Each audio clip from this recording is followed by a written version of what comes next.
Steve. Yo fui el primero en verlo. Mirad ahí.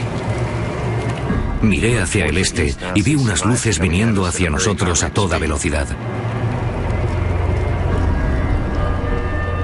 Eran muy brillantes e intensas. Parecían bengalas de magnesio, pero no se parecía a nada que conociera.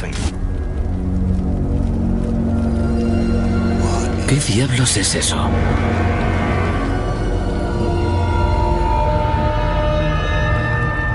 Ninguno decía nada porque estábamos todos sobrecogidos.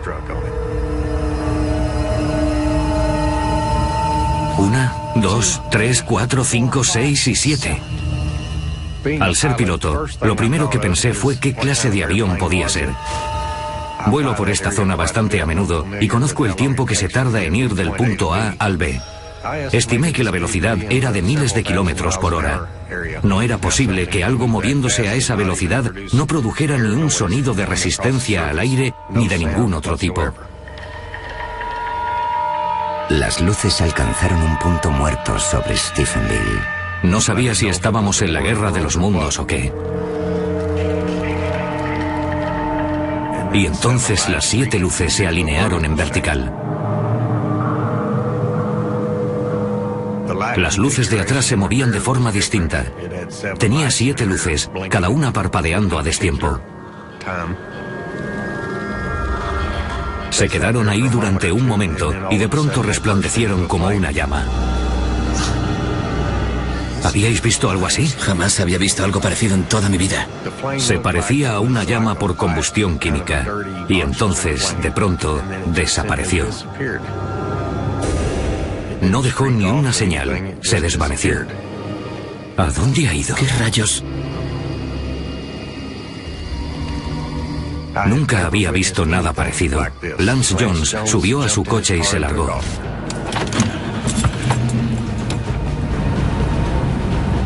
Estaba muy asustado. Ni siquiera dijo, adiós, ya nos veremos, ha sido genial, ni nada parecido. Simplemente salió pitando de allí.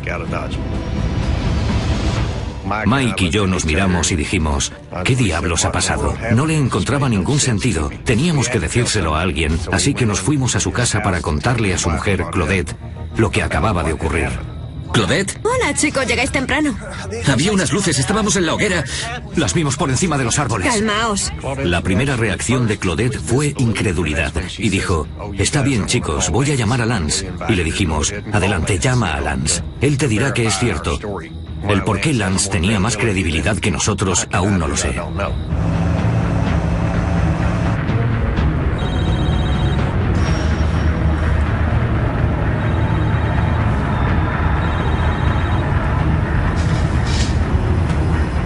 ¿Hola? Lance, soy Claudette. Y antes de decir nada más, creo que Lance le dijo, corre, sal afuera, creo que está volviendo. Está bien, vale. Más vale que sea bueno. Esta vez estaba más cerca y a menos altura. Esa cosa estaba demasiado cerca. No era algo que pasase de pronto por el universo, se acercaba a nosotros. Y de pronto aparecieron 2 F-16. Los propulsores a pleno rendimiento con las llamas detrás persiguiendo a esa cosa. Vivimos cerca de 3 bases aéreas distintas y nunca habíamos visto F-16 a esa altura y mucho menos en plena persecución. Parecía como si les mantuviese a raya, como si pudiese controlar su velocidad mejor que ellos.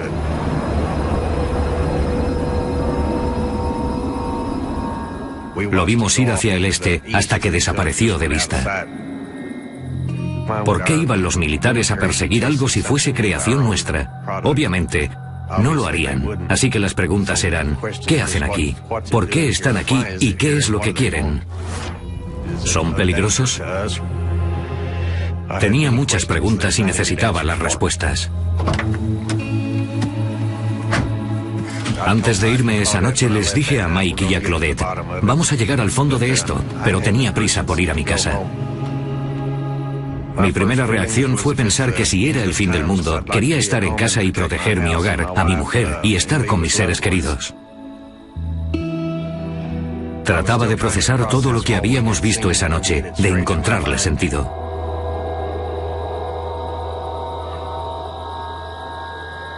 Cariño, ¿qué ocurre?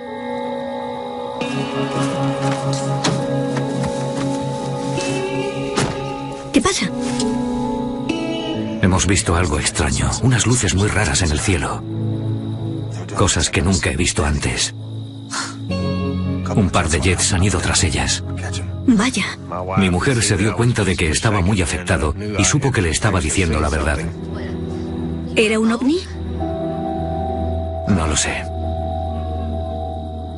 Me rogó que no le contase a nadie lo que había visto. Cariño, escucha. No puedes ir por ahí hablando de ovnis. Lo que hemos visto es real y voy a averiguar lo que era. Pero... No quería que hablase de ello porque pensaba que la gente creería que estábamos locos. Pero los hombres somos así. Tienes que contarlo y hacer lo contrario de lo que te dice tu mujer. Si hubiese estado yo solo, no habría dicho nada. Pero como éramos tres, pensé, necesito hablar de ello. Y esperaba que más gente lo hubiera visto. No dormí ni media hora esa noche. No podía dormir pensando en lo que nos había pasado.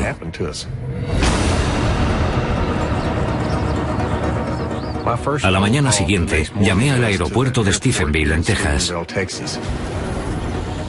Soy piloto y la gente del aeropuerto me conoce. Saben que puedo ser muchas cosas, pero no soy un mentiroso y no me invento historias, así que se interesaron en lo que les conté. Llamaron a la torre de Fort Worth, que es donde está el radar, para ver si había algo fuera de lo normal por la zona. Intentaron conseguirme respuestas, pero no encontraron nada. Eso me resultó muy extraño. A continuación llamé al periódico para ver si alguien les había llamado o había visto algo. Cuando le conté a la periodista lo que vi, era la primera vez que ella escuchaba algo así. Creyó que mi historia era creíble y decidió publicarlo. La respuesta supera todas las expectativas de Steve. Mucha más gente había visto lo mismo. Pero a la mayoría de la gente no le gusta toda la atención mediática. No querían que mencionasen sus nombres. Hablé con muchos para que lo hicieran público, ya que yo lo estaba haciendo, y les pedí apoyo. Y uno de ellos se animó.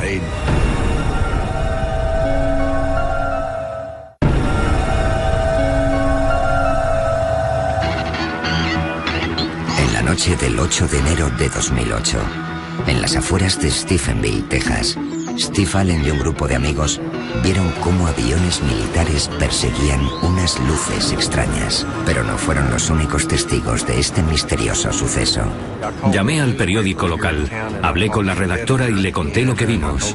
Me preguntó si podía publicar un artículo y le dije, asegúrate de poner mi teléfono por si alguien que lo haya visto me quiere llamar. Hablé con unas 60 personas solo el primer día. Me dieron sus nombres y direcciones, me contaron lo que vieron. Traté de obtener todos los detalles que pude. Y les pregunté, ¿daríais la cara? La mayoría no quiere hablar en público, pero un policía del condado, Leroy Gaitan, da un paso al frente. Llevo en el cuerpo de policía más de 20 años.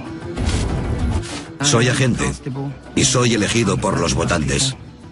Mi credibilidad podría estar en juego.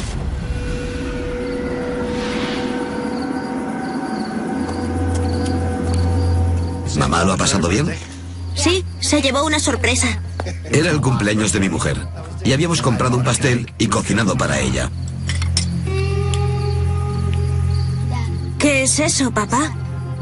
Mi hijo señaló hacia el cielo y dijo, papá, mira esas luces.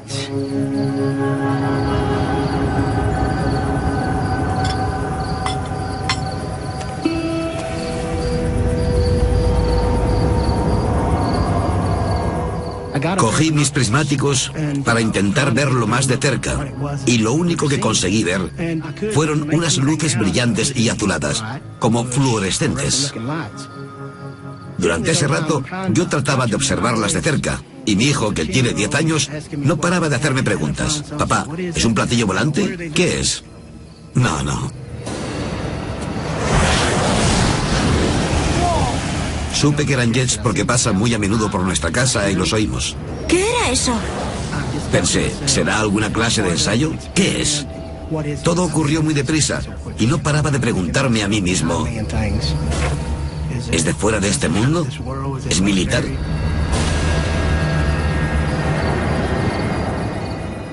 El periódico local investiga la historia y contacta con las fuerzas aéreas americanas. Informaron de que no tenían ningún avión en la zona y que no ocurría nada. Eso me alarmó, porque sé identificar un F-16 cuando lo veo. Enseguida negaron que hubiera aviones militares aquella noche, y yo sabía que por lo menos había 2, porque los había visto.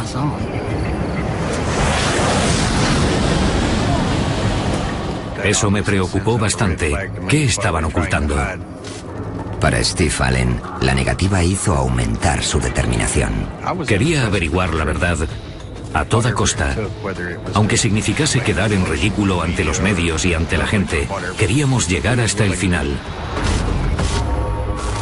Steve contacta con la Mutual UFO Network, conocida como MUFON, una de las organizaciones más antiguas y complejas en la investigación de ovnis de todo Estados Unidos. Ellos envían a Stephenville al director de investigaciones, Robert Powell, para investigar el caso. Lo primero que tratamos de determinar fue, ¿podría ser un avión? ¿Alguien volando con las luces puestas? ¿Podría ser una estrella? No estamos hablando de hombrecillos verdes y grises. Hablamos de un suceso, un objeto volador no identificado que nadie podía reconocer. Y como científico, debes investigarlo. Solo en unos días, la investigación da con 17 testigos que corroboran la versión de Steve Allen. Funcionarios, hombres de negocios, agentes de la ley, muchos testigos diferentes. Lo que hacía de Stephenville un suceso único de avistamiento ovni no era solo que hubiese 17 testigos, sino que cada uno lo vio en momentos diferentes, sobre un árbol y sobre otros lugares en un intervalo de tiempo de media hora. Así que no era un solo avistamiento en común, era algo extraordinario. De pronto, otro testigo de peso da un paso al frente, cuestionando la versión de los militares de que no había nada raro sobrevolando Stephenville la noche del 8 de enero de 2008. La noche del 8 de enero, uno de mis agentes estaba en el centro, cerca del juzgado del condado aquí en Stephenville, y me contó que vio un objeto enorme. Le pregunté y dijo que pensó que era un avión a punto de estrellarse. Dijo que vio el contorno, la silueta y también unas luces. No tardó en darse cuenta de que no era un avión porque pasó de estar horizontal a ponerse en vertical, cerca del juzgado, y luego se fue hacia el este.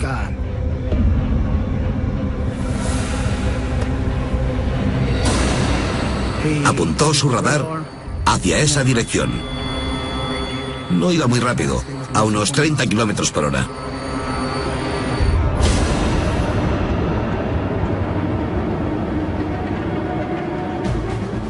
Debido a mi experiencia de vuelo, conozco la última tecnología en la industria aeronáutica y sus características. Por supuesto, el gobierno tiene los mejores aparatos y se sabe los modelos que tienen y los que no. Quizás lleven algo en secreto, pero no creo que tengan algo parecido a esto. Como ingeniero aeroespacial, el Dr. Wallace Fowler estudia diseño aeronáutico y pruebas de vuelo. En el pasado he obtenido autorizaciones y se me permite hablar de ciertas cosas que sabía en aquella época. Pero estoy seguro de que los militares hacen cosas sobre las que no nos van a hablar nunca. El SR-71, por ejemplo, fue ocultado durante años. El F-117 también se ocultó y hubo extraños avistamientos de este peculiar aparato en el desierto de Nevada. Seguramente por su apariencia pensarían que se trataba de una nave alienígena. Sabía que era algo que nunca antes se había visto. No tienes que ser piloto. Un niño de primaria te habría descrito lo que vio con bastante precisión. Docenas de habitantes de un norteño pueblo de Texas afirman haber visto un ovni y está teniendo repercusión internacional. Cada vez más y más testigos salen a la luz pública. Tenemos a unas 100 personas aproximadamente que han visto algo relacionado con este ovni. Hubo muchos testigos creíbles y avistamientos, y todos en la misma zona. El gran número de testigos desata la histeria mediática. Numerosos testigos afirman haber visto en el cielo lo que parecía ser un grupo de luces misteriosas en Stephenville. Y bajo la mirada de los medios, el ejército revela nueva información. Finalmente los militares dieron a conocer un informe en el que se decía que efectivamente tenían 10 F-16 en la zona. Eso me preocupó bastante. Sentí como una traición el que hubiesen esperado tanto tiempo en contarlo. Obviamente trataban de ocultar algo, estaban encubriéndolo. Si fuese algo relativo a la defensa nacional, entiendo que no me lo cuenten a mí ni a nadie. Solo tendrían que haber dicho, es un aparato nuestro, ya está, y no se hable más. Pero la respuesta del gobierno de los Estados Unidos para avistamientos ovni ha sido firme durante décadas. La periodista de investigación Leslie Kean ha pasado los últimos 10 años documentando avistamientos de ovnis por todo el mundo. En los años 50, las Fuerzas Aéreas fundaron un programa llamado Proyecto Libro Azul, cuyo propósito era recibir avisos de los ciudadanos sobre avistamientos de ovnis. En el Proyecto Libro Azul, eran expertos en ridiculizar a la gente y en buscar explicaciones a casos especialmente absurdos. Básicamente, eran las relaciones públicas de las Fuerzas Aéreas para banalizar el tema de los misteriosos ovnis. Los militares cerraron el proyecto Libro Azul en 1970. En el caso de Stephenville, las fuerzas aéreas declararon que los testigos fueron engañados por una ilusión óptica. Dijeron que había sido el reflejo de un avión de pasajeros a gran altura. Ni siquiera ellos son capaces de creerse esa estupidez. Otra de las explicaciones que ofrecieron fue la de las nubes lenticulares, nubes estáticas en forma de lentes gigantes a gran altura. Las nubes no van con 2 F-16 persiguiéndolas. Era completamente absurdo. El investigador de MUFON, Robert Powell, presionó a las fuerzas aéreas para conseguir respuestas. Sin negar ya la presencia de los F-16, ¿qué más sabían los militares? Lo primero que pensé fue intentar conseguir información de los radares, así que envié peticiones de libertad de información a todas las bases militares en un radio de unos 100 kilómetros de Stephenville. En cada uno de los casos, la respuesta fue: no tenemos información relativa a su petición. ¿Qué significa eso? No es ni sí ni no. Enseguida pensé, me pregunto si podría obtener información de la FAA para verificar lo que han visto los testigos. La Administración Federal de Aviación facilitó informes completos de los radares de un aeropuerto cerca de Stephenville. No creo que supieran para qué era esa información, así que logramos que nos la dieran sin decirles lo que estábamos haciendo. El radar daba información detallada de la actividad que hubo en el cielo la noche del 8 de enero de 2008. Era una oportunidad única para corroborar lo que vieron los testigos. Una persona puede mentir, pero un radar no. Powell comienza descartando lo obvio. Había aviones comerciales en el informe. La mayoría a gran altura. Eran los que despegaban o aterrizaban en el aeropuerto de Dallas, pasando por la zona aérea de Fort Worth. Al seguir leyendo aparecía la reciente confirmación de los militares. La información reflejaba que hubo 10 F-16 en la zona. Entonces el radar mostró algo más. Durante el tiempo que hay entre las 6 y las 9:30 de la tarde, había en total 3 aparatos desconocidos moviéndose por la zona de Stephenville sin transpondedores. Powell sabía que el gobierno obliga a todos los aviones en su espacio aéreo a usar transpondedores. El transpondedor es similar al sistema GPS. Básicamente es una señal de radio que llega a la estación de radar. Ninguno de esos 3 aparatos tenía transpondedor y estaban en la misma zona que los testigos. El informe comenzó a hablar de un posible objetivo. Comandante, creo que debería ver esto.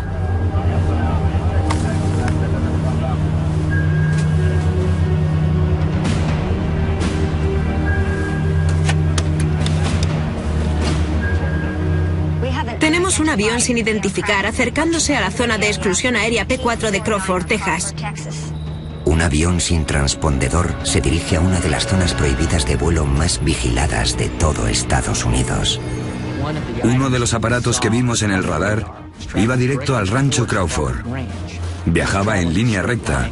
El radar lo localizó hasta en 140 puntos. El rancho Crawford es el equivalente en esta zona a la Casa Blanca. Y hogar del presidente de los Estados Unidos, George W. Bush.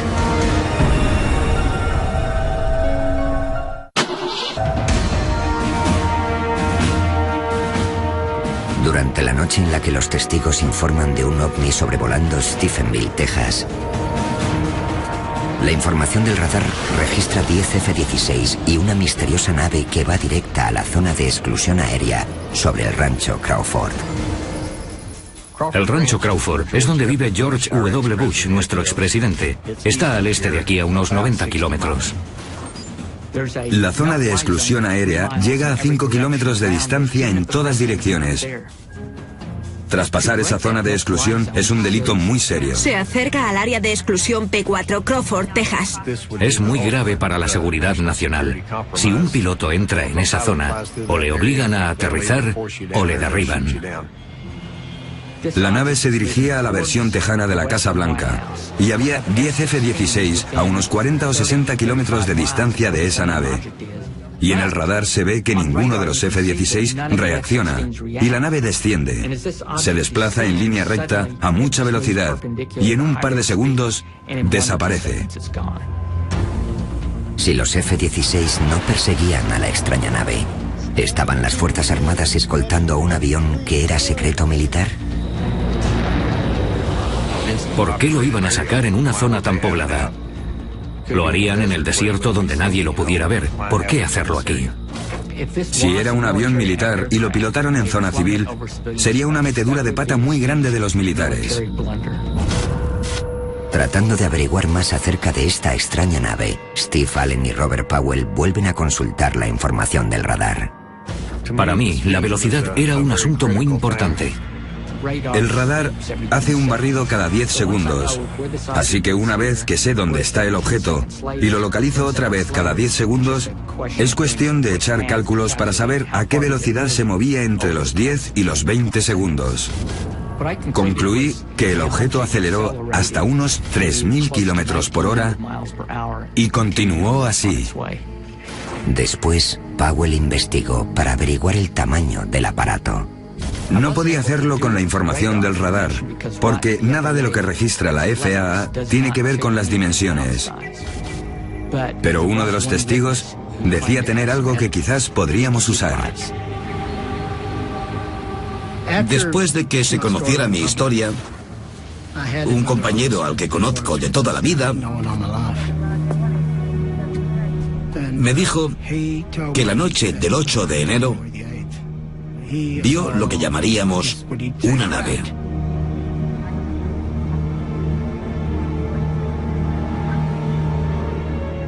Dijo que flotaba cerca del suelo y que era muy larga y muy fina y que tenía en el centro como una burbuja. Dijo que era enorme.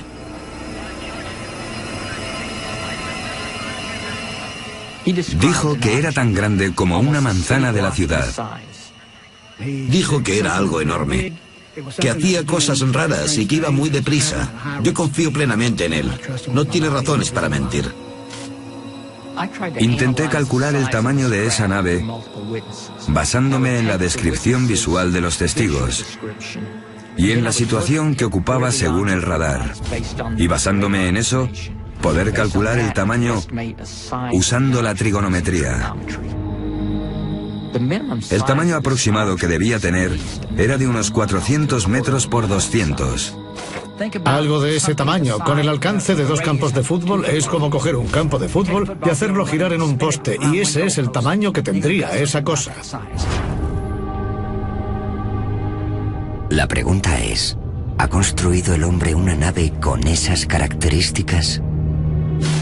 El SR-71 alcanzaba los 3.000 kilómetros por hora, así que es perfectamente capaz de alcanzar estas velocidades. El X-15 alcanzaba los 7.000 kilómetros por hora. El transbordador espacial alcanzó los 28.000 kilómetros por hora o más. Así que hemos construido naves que pueden volar más rápido que esa. Pero para que puedan hacer lo que vieron los testigos, tendría que tener, primero, mucha energía. La propulsión es lo más difícil. Se necesita muchísima propulsión para que un aparato que mide 200 metros de largo alcance los 3.000 kilómetros por hora. Además, la ausencia de sonido es intrigante. Cómo algo que se mueve a esa velocidad no emite ningún sonido de resistencia al aire. Se movía en un silencio total desde donde estábamos. Cuando un avión alcanza la velocidad del sonido, Mach 1, se forma una onda en el arco de la nave y esa onda nosotros la percibimos como una explosión sónica. Todo lo que viaje más rápido que la velocidad del sonido, sobre todo a poca altura, se va a oír. Alguien tendría que haber oído la explosión sónica. Pero todas las informaciones decían que no emitía sonido alguno. El profesor de física y astronomía John Willis estudia las enormes distancias que hay en el espacio exterior. Si hubiese una nave que pudiese viajar a la velocidad de la luz, tardaría 4 años en llegar a sus estrellas más cercanas. Si viajase a menos velocidad, como la que alcanzamos en la Tierra con cohetes, tardaría cientos de años. Es posible, pero tardaríamos generaciones en conseguir algo así. La raza humana aún no ha conseguido transportar personas a esas distancias, ni en ese tiempo.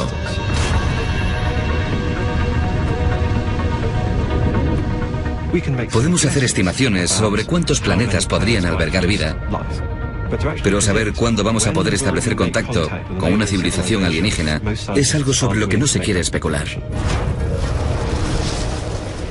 Creo que fuera lo que fuera aquello, no era de este planeta, a juzgar por su forma de volar y la velocidad a la que viajaba en completo silencio. Lo desconocido es muy intrigante y te deja sin respuestas. Busqué en internet y encontré un artículo de 1890 o 1891 donde ya se hablaba de avistamientos.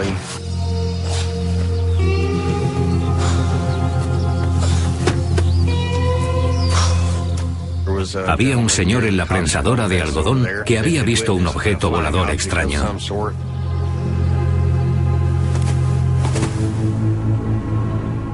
Era muy brillante, lo describió como una bala de algodón en llamas. He visto algodón ardiendo y tiene el mismo color que lo que vimos, así que se parece bastante en lo referente al color de la llama. Eso me dice que ha habido muchos avistamientos por la zona. Ese no fue el único. Sea lo que sea, parece que aparece y desaparece en esta zona. 2 semanas después del avistamiento, el agente Gaitan responde a un aviso en Stephenville. Era tarde. Serían las 3 de la mañana cuando escuché un aviso de alarma por radio. Una alarma había saltado en un negocio. Y como estaba cerca, pensé, voy a pasarme y a esperar a que vengan los refuerzos para registrar el edificio. Algo llamó mi atención en el cielo. Los colores pasaban del rojo al azul y quizá al verde. Esta vez Gaitan intenta obtener pruebas irrefutables del ovni. Estas cámaras no sirven para captar el cielo, sino para coches y matrículas.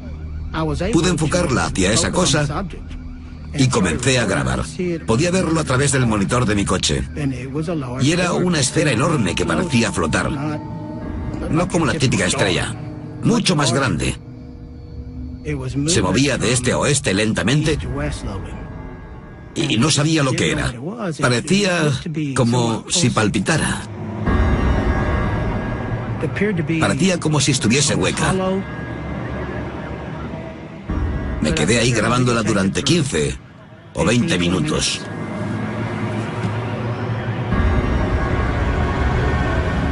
Las luces no dejaron ni un rastro tras de sí de lo rápido que desapareció. Me fui a casa para ver el vídeo Y para mi sorpresa, tenía muchas interferencias. Por algún motivo el vídeo no se veía con claridad. Aquello también atrajo los titulares de la zona.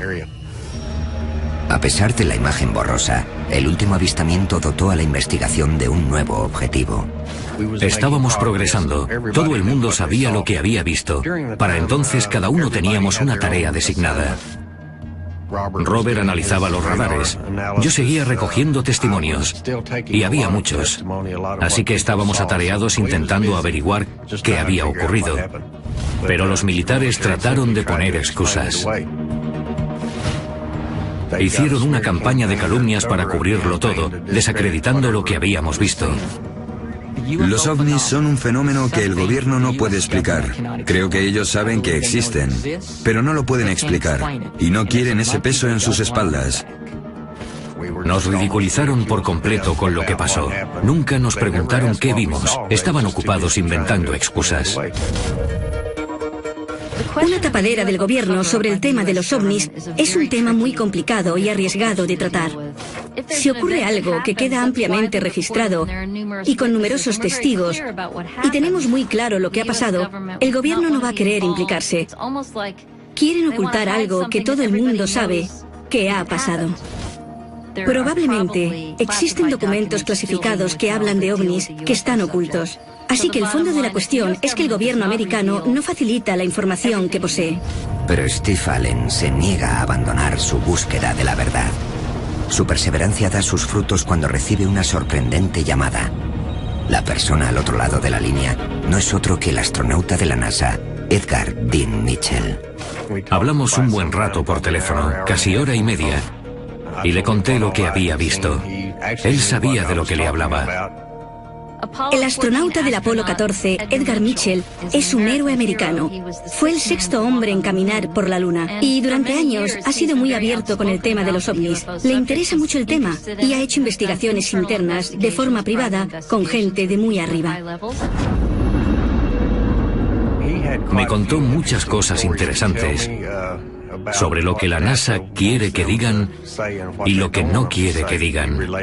Habló sobre cuando Buzz Aldrin había pisado la Luna. Dijo que algo aterrizó a 1 kilómetro de Buzz.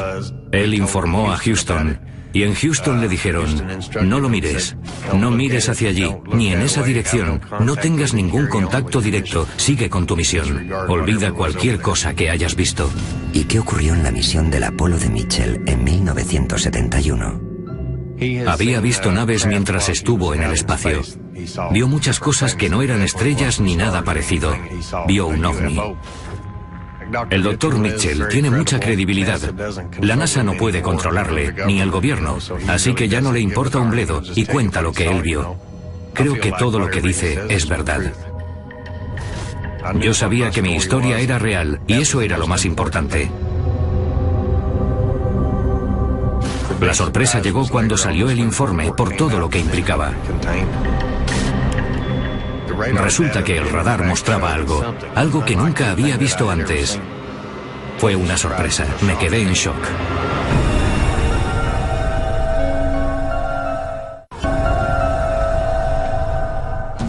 Desde que Steve Allen informó por vez primera de haber visto un ovni sobre Stephenville, Texas, la noche del 8 de enero de 2008, más de 100 testigos salieron a la luz para corroborar su historia. Pero la pregunta era: ¿qué había en el cielo aquella noche? Tras meses de recabar declaraciones de los testigos y de analizar informes de radares, los datos y los testimonios revelan una anomalía crucial. La velocidad era un tema muy importante, decisivo. El hecho de que algo tan grande se pare de pronto y vuelva y le lleve la delantera a 2 F-16 es algo muy extraño.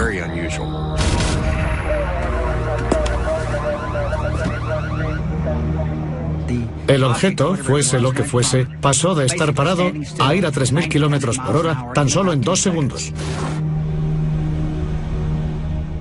Algo que vaya a esa velocidad y se pare por completo como si nada, necesitaría mucha fuerza G. El concepto de fuerza G proviene de la ley de la gravedad de Newton. Una ley que no se puede romper, al menos en la Tierra. La fuerza G es básicamente una medida de aceleración. Si estás en un avión que baja, pon que crea una fuerza de 2G. En ese punto la fuerza que te empuja desde abajo es de 2 veces tu peso. Si es 3G, es 3 veces tu peso. En los F-16, por ejemplo, pueden aguantar hasta 9G con facilidad. Normalmente, al llegar a 10G, se desmayan. La sangre ya no te llega a la cabeza y ya no puedes controlar el avión. No existe nada que midiendo 200 metros pueda planear, acelerar a 3.000 kilómetros por hora en 2 segundos y de pronto pararse. No conocemos aparatos que puedan hacer eso. Si haces los cálculos, tendría que aguantar un impacto de gravedad de 43G. En 2 segundos morirían todos. Mi conclusión al terminar la investigación en Stephenville fue que fuera lo que fuera ese objeto, no fue creado por las fuerzas aéreas.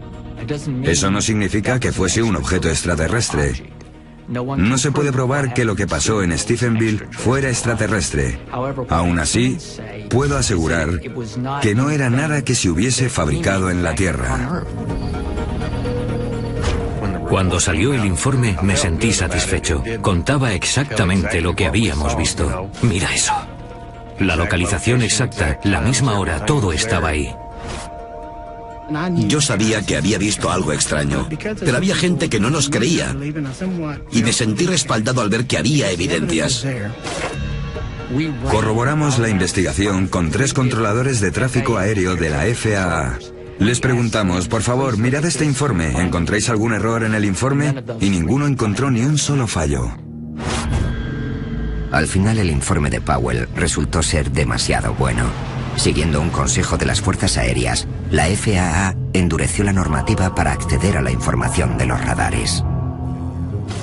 Después del informe Stephenville, cuando volví a solicitar información de los radares a la FAA, amparándome en la ley por la libertad de la información, se negaron a dármela alegando que podría ser una amenaza para la seguridad del espacio aéreo que yo tuviera esa información.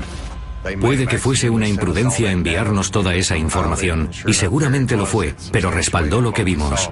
No creo que vayan a cometer ese error 2 veces. Por su parte, los militares siguieron negando que hubiera algún objeto sobrevolando el espacio aéreo de Stephenville.